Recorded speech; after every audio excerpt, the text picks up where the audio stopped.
महाराष्ट्रात सध्या प्रचंड उकाड आहे। सूर्य अक्षरशः आगोगतोय। त्यामुळे अनेक भागात पाण्याची भीषण टंचाई निर्माण झाली आहे। तर दुसरीकडे अनेक धरणातील पाणी सुद्धा आटत चाललंय। प्रचंड उन्हामुळे पाण्याचा बाष्पीभवन सुद्धा वाढलंय। हेच बाष्पीभवन टाळण्याकरता आता एक नवा प्रयोग सुचवण्यात आलाय। पाहूया हा प्रयोग नेमका आहे तरी कसा।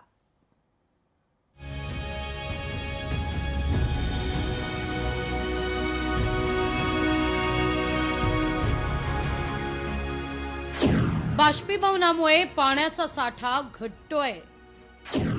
उन्हामुळे धरणातील पाणी आटू लागलं। सोलर पॅनलचा नवा पर्याय लागू होणार। यंदा राज्यभरात उन्हाळा प्रचंड तीव्र झालाय। एप्रिल महिन्यातच सूर्य आगोकू लागलाय। कोल्हापूर जिल्ह्यातही तापमान 40 अंशाच्या पुढे गेलंय। त्यामुळे धरणांच्या पाणीसाठ्यात देखील मोठी घट होतीये। उन्हाची तीव्रता वाढल्यानं बाष्पीभवनात वाढ होत असल्याचा निष्कर्ष आता पुढे आलाय। राधानगरी, काळमावाडीसह इतर धरणांमधून दररोज हजारो लिटर पाण्याची वाफ होऊन हवेत मिसळतंय। तशी वार्षिक बाष्पीभवन जे दूधगंगा प्रकल्पाच्या बाबतीत आम्ही गृहीत धरतो, म्हणजे प्रोजेक्टमध्ये जे गृहीत धरलेलं आहे ते 1.2 TMC इतकं पाणी ते बाष्पीभवनाद्वारे जाणार आहे असं आम्ही गृहीत धरतोय।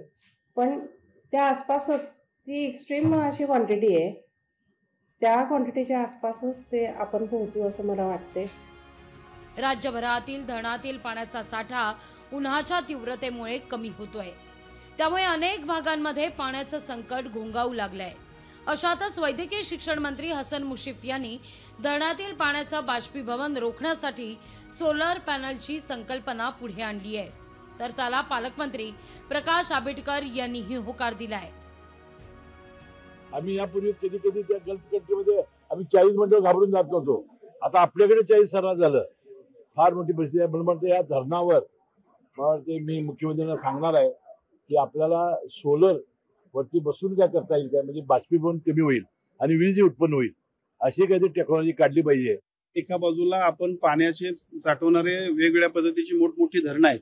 या धरणांमध्ये आपण पाणी साठवतोय, परंतु टेम्परेचरमुळे या सगळ्या बाष्पीभवनानं सुद्धा मोठमोठ्या धरणातलं खूप मोठ्या प्रमाणात बाष्पीभवनानं पाणी जात आहे।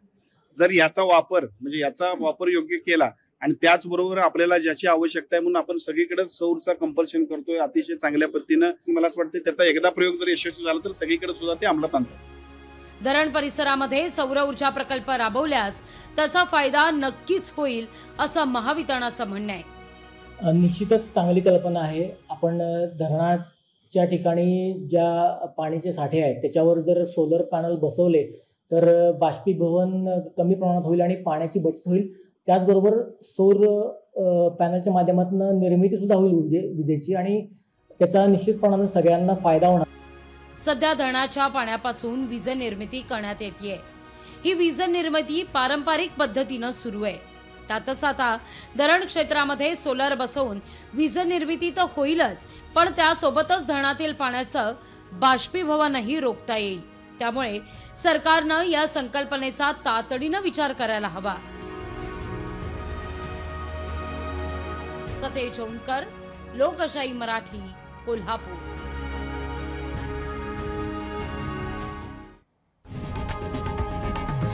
लोकशाही मराठी ऐका, पहा, जागरूक रहा।